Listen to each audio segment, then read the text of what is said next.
तो अब 2020 को छोड़ते हुए 2021 का जनवरी यानी पहला महीना खत्म होने को है, जिसके चलते आज हम 2019 में आई एक जापानीज रोम फैमिली ड्रामा मिकाजुकी की स्टोरी को एक्सप्लेन करेंगे। इसका दूसरा नाम क्रीसेंट मून भी है, जो कि असल में मिकाजुकी का इंग्लिश मतलब होता है। इसको डायरेक्ट केजी काताओका ने किया है और ये लिखी गई है मिजुहाशी फुमी के द्वारा। इसकी IMDb रेटिंग 7.8 आउट ऑफ 10 है और ये इतोमोरी नामक नॉवल पे बेस्ड है। और आखिर में इसमें 50 मिनट के 5 एपिसोड्स हैं, इनको खत्म करने में ज्यादा टाइम नहीं लगता। तो छोटे से इंट्रो के बाद लंबी सी वीडियो देखने के लिए स्नैक्स लेकर जरूर बैठ जाना।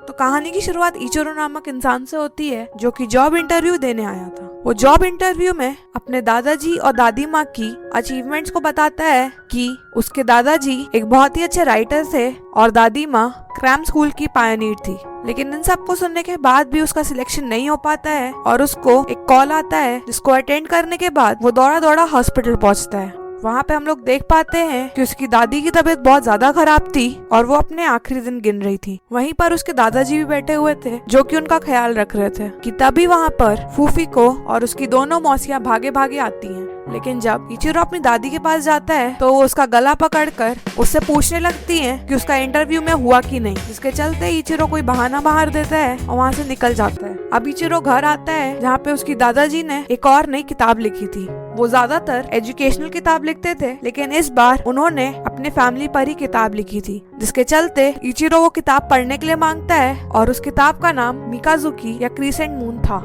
और यहीं से कहानी मिकाजुकी की शुरू होती है। कहानी फ्लैशबैक के 1961 में पहुंच जाती है, जहां से इन सब की शुरुआत हुई थी। हमें दिखाया जाता है कि जापान में तब ग्रोथ हो रही थी और सब उसी में लगे हुए थे। उस समय स्कूल्स की बहुत कमी थी, जिसके चलते 100 से 200 बच्चे एक ही क्लास में पढ़ते थे। और यहीं से हमें एक स्कूल का दिखाया जाता है, जहाँ पे टेस्ट होने के बाद टीचर्स पेपर बांट रहा था। यहाँ पे यूके नाम का एक लड़का था, जिसको एग्जाम में हमेशा ही 0 मिलता था और वो हमेशा अपना पेपर घर ले जाने के बजाय कबर्ड के ऊपर फेंक देता था। और वहीं दूसरी लड़की भी दिखाई जाती है, जिसका नाम फूफीको था। वो हमेशा ही 100 मार्क्स लाया करती थी। जब भी यूसुके अपना पेपर कबर्ड के ऊपर फेंकता, फूफीको उसका पेपर उठाकर घर ले जाती और अपनी मम्मी को दिखाती। उसकी माँ, जिसका नाम चियाकी था, वो ट्यूशंस लेती थी और उस बच्चे के हमेशा फेल होने से परेशान रहती थी। वो हमेशा उसे ट्यूशन देती थी, लेकिन तब भी हर बार उसके 0 ही आते थे। लेकिन एक बार यूसुके के 50 आ जाते हैं, जिसको देखने के बाद वो बहुत खुश होती हैं। लेकिन तभी फूकी को उससे आकर बताती है कि वो कोई और टीचर के यहाँ स्कूल अटेंड कर रहा है, जिसको सुनने के बाद उसकी मम्मी बहुत गुस्से में आ जाती हैं और फिर यूसुके का पीछा करते हुए उस टीचर का पता लगाती हैं। वो फूकीको को भी उसी ट्यूशन में भेजना शुरू करती हैं, जिससे और जानकारी निकल पाए। एक दिन जब फूकीको उन्हें आकर बताती है कि ये टीचर सबको ऐसे ही पढ़ाते हैं, तब एक दिन चियाकी उनसे पेरेंट्स के बहाने मिलने जाती है। वो लोग थोड़ी देर गपशप करते हैं और तभी दोनों के सामने सारी बात आ जाती है कि चियाकी उन पे नजर रख रही थी और वो टीचर बच्चों को कैसे पढ़ाता था। टीचर्स का लाइसेंस ना होने के कारण वो चुपके से सारे बच्चों को कोचिंग देता था और उसका नाम ओशिमा गोरो था। अब दोनों एक दूसरे से बातें कर ही रहे होते हैं कि तभी गोरो बच्चों के बारे में बताता है कि वो एक जगह फोकस नहीं कर पाते, जिसके चलते उनका पढ़ाई में मन नहीं लगता। इन सब बातों से सुनकर चियाकी उससे बहुत प्रभावित हो जाती है और फिर उसके सामने एक क्रैम स्कूल खोलने का न्योता रखती है। बेसिकली क्रैम स्कूल वो स्कूल होते थे जहाँ पे बच्चों को स्कूल का सिलेबस पढ़ाया जाता था, लेकिन वो सिर्फ मार्क्स खींचने के लिए नहीं, बल्कि उससे पढ़ाई में इंटरेस्ट और फोकस डेवलप करने के लिए। अब इन सबको सुनकर ओशिमा मना कर देता है और फिर चियाकी घर आ जाती है। वो ये सारी बातें अपनी मम्मी को बताती है, जिसके चलते उसकी मम्मी उसके सामने ये रिवील करती है कि जब उनका और उनके पति का डिवोर्स हुआ था, तो पेंशन के नाम पर उनके परिवार वालों ने बहुत सारा पैसा दिया था, जिसको उन्होंने आज तक यूज नहीं किया था। वो सारा पैसा चियाकी को दे देती है, जिसके चलते वो क्रैम स्कूल खोल सकते। अब दूसरे दिन ही चियाकी बहुत ही अच्छी तरह ड्रेस होकर के प्रिंसिपल के पास जाती है और गोरो के सारे कच्चे चिट्टे उनके सामने खोल देती हैं, जिसके चलते ओशिमा गोरो को जेनिटर की नौकरी से हटा दिया जाता है और अब वो रोड पे आ चुका था। चियाकी उसे एक रेंटेड हाउस में ले जाती है, जहाँ पे वो फिर से उसे मनाने की कोशिश करती है और बहुत समझाने के बाद वो आखिर में मान जाता है और अगले दिन ही चियाकी उसी रेंटेड हाउस के बाहर क्रैम स्कूल का बोर्ड लगा देती है, जिसका नाम वो ओचियो जुकू रखती है। अब 2 महीने बाद का सीन दिखाया जाता है जहाँ पे बहुत से लोग एडमिशन्स के लिए आ रहे थे। अब कुछ समय बाद का टाइम दिखाया जाता है जब स्क्रैम स्कूल की बहुत ज्यादा पॉपुलैरिटी बढ़ चुकी थी। ओशिमा और चियाकी की शादी हो चुकी थी और उनकी दूसरी बेटी रन का जन्म हो चुका था।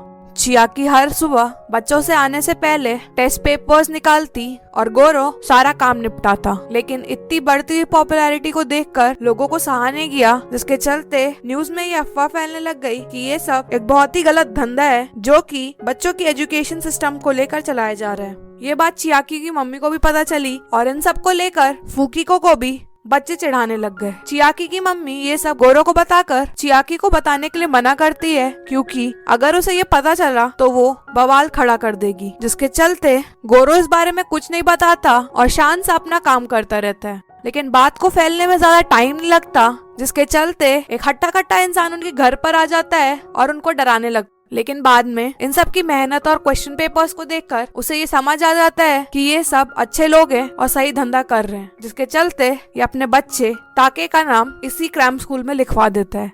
अब शाम को उनके घर पे एक मेहमान आता है जिसके सामने ये सब वो लोग बात कर रहे होते हैं। बाद में गोरो के पूछने पर कि वो कौन है, चियाकी बताती है कि क्रैम स्कूल की पॉपुलैरिटी बहुत बढ़ रही है, जिसके चलते वो दूसरे क्रैम स्कूल के साथ मर्ज करना चाह रही थी, जिसके चलते वहाँ का टीचर इन लोग से मिलने आया था। ये सब सुनकर गोरो मना कर देता है, क्योंकि उसे कहीं ना कहीं डर था कि अगर वो लोग ज्यादा पॉपुलैरिटी की तरफ भागेंगे तो उनके साथ बहुत बुरा हो सकता है, जिसके चलते उन लोग के बीच में बहस होने लगती है। और तभी चियाकी की मम्मी आकर बताती है कि फूकी को गायब हो चुकी है और वो सुबह से मिल नहीं रही है। इस चक्कर में गोरो और चियाकी उसे ढूंढने जाते हैं और बहुत ढूंढने के बाद फूकी को उन्हें एक मंदिर में मिलती है। वो बताती है कि उसे स्कूल में भी सारे बच्चे छेड़ रहे हैं कि उनके पेरेंट्स बहुत ही गलत धंधा करते हैं। अब इन सब को सुनकर चियाकी उसे इन सब बारे में इग्नोर करने के लिए कहती है, जिसके चलते फूकी को मान जाती है। अब चियाकी के इतनी बार कहने पर वो कात्सुमी टीचर के घर पर हो जाता है, ये देखने के लिए कि वो पढ़ाते कैसा है। वो वहाँ पे पहुँचता है और उनके पढ़ाने के तरीके को देखता है। वो ये सब देखकर बहुत खुश हो जाता है, जिसके चलते गोरो ये डिसीजन लेता है कि वो कात्सुमी के साथ अपना क्रैम स्कूल मर्ज करेगा। इन सब को सुनकर चियाकी बहुत खुश हो जाती है और फिर कुछ समय बाद का टाइम दिखाया जाता है। उस समय तक याचिको जुकू की जगह उन्होंने अपने क्रैम स्कूल का नाम याचिको शिनजुकू रख लिया था और उनकी बिल्डिंग भी बहुत बढ़ गई थी। फूकीको और रन बड़ी हो चुकी थी और उनकी तीसरी बेटी ओशिमा नानामी भी जन्म ले चुकी थी। स्कूल ज्यादा बड़े होने के कारण चियाकी की मम्मी वहाँ की प्रिंसिपल बन गई थी और गोरो और चियाकी वहाँ पे एज एन टीचर्स काम करने लग गए थे। फूमिको भी अब टीचर बन चुकी थी और वो इज़ुनी नामक लड़के को डेट करना शुरू कर चुकी थी। आज वो डिसाइड करती है कि वो उससे अपने पेरेंट्स से मिलवाएगी, जिसके चलते उनका आगे का रिश्ता फिक्स हो सके। वो इस बारे में अपने पेरेंट्स से बात करती है, जिसके चलते गोरो तो मान जाता है, लेकिन चियाकी अभी भी इसके खिलाफ थी।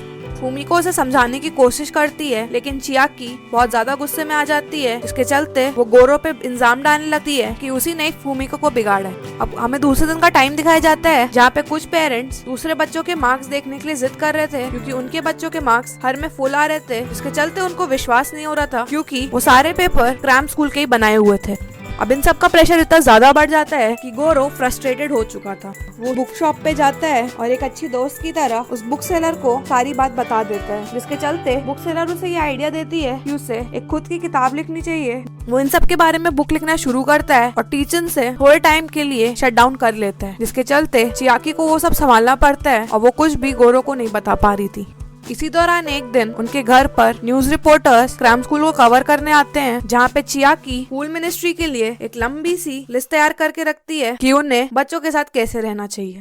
अब ये चीज टीवी पे कास्ट होने वाली थी, जिसके चलते जब टीवी पे प्रोग्राम आता है तो हम देख पाते हैं कि उन्होंने सिर्फ चियाकी की मम्मी को ही कास्ट किया है, जो कि क्रैम स्कूल के बच्चों के बारे में बताती है। इन्हीं सब के दौरान फूकी को अपने बॉयफ्रेंड को लेकर आती है, जिससे वो शादी की बात कर सके, लेकिन वहाँ पे आते ही संग उसे ये पता चलता है कि उसके पेरेंट्स ने उन्हें रिजेक्ट कर दिया है, जिसके चलते उसकी शादी नहीं हो पाएगी। रीजन पूछने पे वो बताती है कि उसके पेरेंट्स ये सोचते हैं कि उनके घर के बच्चे किसी लो कास्ट से शादी नहीं कर सकते। इन सब को सुनने के बाद चियाकी बहुत गुस्से में आ जाती है और वहाँ से तुरंत ही उसको निकाल देती है। अब कहानी थोड़ी और आगे बढ़ती है, जहाँ पे हमें गोरो को दिखाया जाता है कि उसकी फर्स्ट बुक पब्लिश हो गई थी और बेस्ट सेलर्स में आ चुकी थी। यहाँ पे चियाकी भी क्रैम स्कूल की पायनियर बन चुकी थी और उसकी भी बहुत पॉपुलैरिटी थी। इसी सक्सेस के लिए वो लोग पार्टी थ्रो करते हैं, जहाँ पे वो बुक सेलर भी आई। वो आखिरी बार गोरो से मिलती है और अपनी फीलिंग्स बताकर वहाँ से चली जाती है, जिसके बाद से गोरो और किताबें लिखने लगता है और पब्लिश करने के लिए दूर देशों में जाने लगता है। ऐसे ही चलते चलते कुछ समय बीत जाता है और गोरो एक फैन साइन के बाद दूसरे दिन क्रैम स्कूल अटेंड करने आता है। वहाँ पे वो देखता है कि उनके द्वारा ज्यादातर रूल्स बदल दिए गए थे और अब चियाकी कंपटीशन में आके क्रैम स्कूल को एक एग्जामिनेशन लर्न स्किल्ड बेस की जगह एग्जाम ओरिएंटेड स्कूल बनाना चाह रही थी। इन सबको सुनने के बाद वो घर आकर चियाकी से बहुत लड़ता है और उसी दिन चियाकी की मम्मी का बर्थडे था। इन सब से रान बहुत तंग आ चुकी थी और गुस्से से वो बाहर निकल जाती है, जिसके चलते उसका एक्सीडेंट हो जाता है। गोरो उसे हॉस्पिटल ले जाता है, जहाँ पे रान उसे बताती है कि उसकी दादी माँ का ये आखिरी साल है क्योंकि उनको इन सब के दौरान ट्यूमर हो गया था और वो लास्ट स्टेज पर हैं। वो ये भी बताती है कि ये उनका आखिरी बर्थडे था, जिसके बाद वो शायद से उनके साथ ना रह पाए। इन सब को सुनने के बाद गोरो ज्यादा से ज्यादा टाइम दादी के साथ बिताने लगता है, जहाँ पे दादी बताती है कि उसे अपने दिल की सुननी चाहिए और किसी और की बातों पे ध्यान नहीं देना चाहिए। इसके चलते गोरो स्कूल से रिजाइन कर देता है और हमेशा के लिए चला जाता है। इन सबको देखते हुए फुकी को भी हमेशा के लिए गोरो के साथ चली जाती है क्योंकि वो अपने पापा के साथ ही रहना चाह रही थी। कहानी कुछ साल आगे बढ़ती है, जहाँ पे हम देख पाते हैं कि रान बड़ी हो चुकी थी और उसने अपनी मम्मी का ही क्रैम स्कूल ज्वाइन कर लिया था। वहाँ पे अभी भी बहुत से लोग गोरो को मिस कर रहे थे, जिसके चलते बाहर के लोग भी चियाकी को गलत बताने लग गए थे क्योंकि उसके चलते पूरा का पूरा क्रैम स्कूल खराब हो रहा था। वहाँ पे बहुत सी खराब चीजें होने लग गई थी, जैसे टीचर्स रिजाइन कर रहे थे और बच्चे भी क्लास में ध्यान नहीं दे करके क्लास के बीच में ही घूमने निकल जा रहे थे। इन सब से परेशान होकर चियाकी गोरो को याद करने लगती है, जिसके चलते एक दिन अचानक से गोरो उसके सामने आ जाता है। वो बताता है कि कात्सुमी ने रिटायरमेंट ले ली है, जिसके चलते वो थैंक्सगिविंग पार्टी थ्रो कर रहा था और इसी को अटेंड करने के लिए गोरो वहाँ से गुजर रहा था। चियाकी उसे घर ले जाती है और बहुत सालों बाद गोरो अपने बच्चियों से मिलता है। वो बताता है कि वो वर्ल्ड टूर पे था, जहाँ पे वो बहुत दूर दूर जगहों पे गया था। अब फिर से उनकी फैमिली यूनाइट होती हुई दिखती है, जहाँ पे हम देख पाते हैं कि फुकीको ने शादी कर ली थी और उनका एक छोटा बेटा ओचिरो हो चुका था। कहानी कुछ समय आगे बढ़ती है, जहाँ पे हम देखते हैं कि चियाकी फुकीको से मिलने गई थी, जिसके चलते वो उनके द्वारा खड़े किए गए नए क्रैम स्कूल की प्रिंसिपल बनना चाहेगी।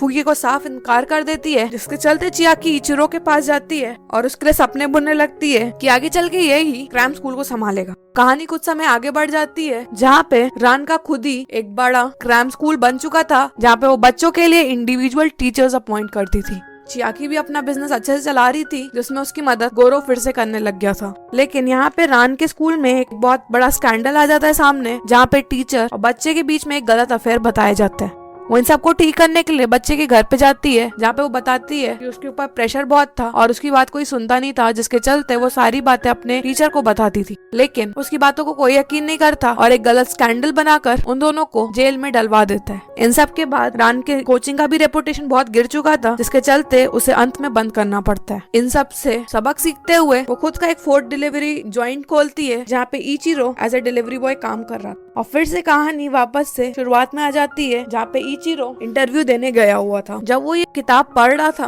तभी चियाकी की भी डेथ हो जाती है क्योंकि उसे भी ट्यूमर था। इन सब को पढ़ने के बाद इचिरो के मन में एक जोश आ जाता है कि वो भी किसी एक बच्चे को पढ़ाएगा जो कि क्रैम स्कूल की फीस अफोर्ड नहीं कर सकता। वो दूसरे दिन ही डिलीवरी करने जाता है, जहाँ पे उसे एक बच्ची मिलती है जो कि क्रैम स्कूल की ट्यूशन फीस अफोर्ड नहीं कर सकती, जिसके चलते वो उसे पढ़ाना शुरू करता है और वो लड़की अच्छे मार्क्स लाना शुरू करती है। इन सबको देखकर और भी बच्चे उसकी क्लासेस ज्वाइन करते हैं और उनको बहुत फायदा मिलता है। अब बच्चों की बढ़त देखते हुए वो एक अरी नाम की नई टीचर को रखता है। अब बच्चे और टीचर्स के बढ़त के कारण उनको एक रेंटेड रूम की जरूरत थी, जिसमें वो लोग उसे पढ़ा सके। इसके चलते इचिरो अपने दादा के क्रैम स्कूल जाता है, जहाँ पे बात करने पे उन्हें एक रूम मिल जाता है और इसी के बाद से वो भी बच्चों को फ्री में पढ़ाने लगता है, जो कि क्रैम स्कूल की फीस अफोर्ड नहीं कर सकते थे। और इसी एक अच्छे नेचर के साथ कहानी यही खत्म हो जाती है। ये मूवी हमें ये सीख देती है कि नई दुनिया के दरवाजे हमारे लिए अपने आप खुल जाते हैं, बस पहले कदम रखने की देरी होती है।